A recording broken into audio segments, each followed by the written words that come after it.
This is Appalling News, your most trusted source for fake real news. I'm Paul Chatto. We bring you another special edition of America, What's Up With You? Recently, you provided us a spectacle you called the No Kings March. It was a nationwide protest that featured huge crowds in major cities, and smaller gatherings were held across the country for No Kings protests against President Donald Trump's administration. Organizers said there were nearly 7 million people at more than 2,700 events in all 50 states. Demonstrators voiced outrage at a range of Trump's policies, with some key themes included perceived threats to democracy, the administration's ICE raids and troop deployments in U.S. cities, and cuts to federal programs, especially health care.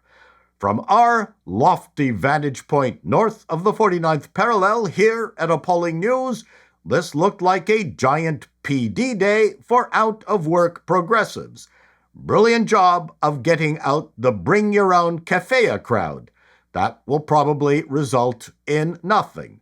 We would like to add that we are neither pro nor anti-Trump. We take no sides. We take pride in reporting unbiased, fake, real news. And to quote conspiracy theorist and lobotomy candidate Candace Owens, we are only asking questions. Our question to you, America, is, what the hell was this about?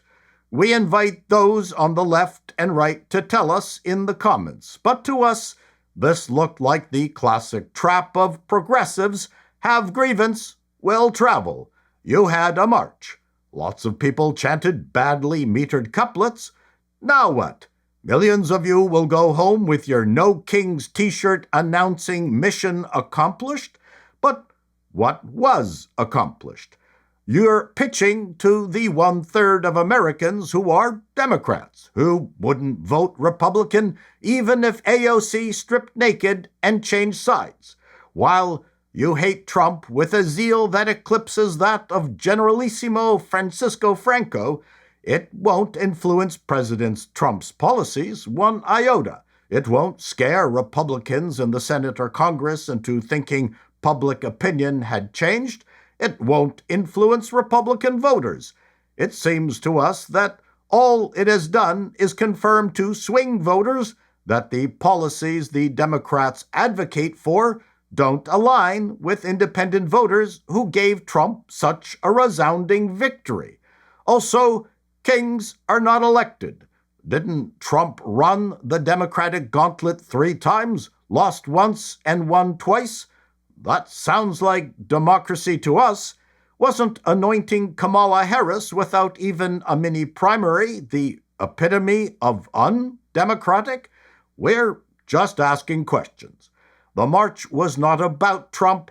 The march was about losing control of the message.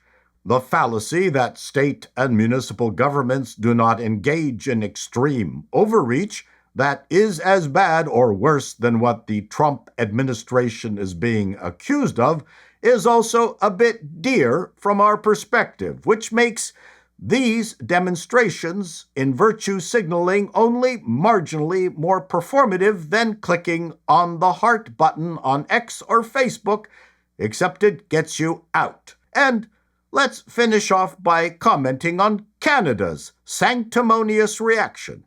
Up here in the smug Great White North, we had our own No Kings March. It is always comical watching our Canadian Marxists butt into the affairs of not our country, not our leader.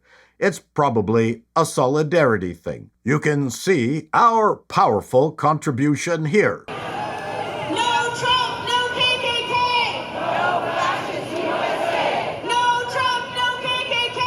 No fascist USA! No Trump, no KKK! Take that, Orange Man.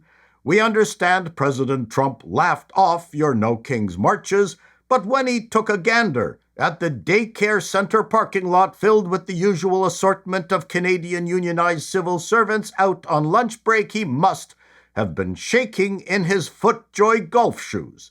the plucky vocalist is yelling, "No Trump, no KK, no fascist USA." When we first heard the chants, we thought she was saying, "No Trump, no pizza day." That would have been harsh for a unionist to hear. If you're going to take down the most powerful leader in the free world, at least employ proper diction. KKK was added only to make the chant scan better, but this was childish invective. We're certain the fact that Canada actually has a nominal king in the form of King Charles was probably lost on this crowd.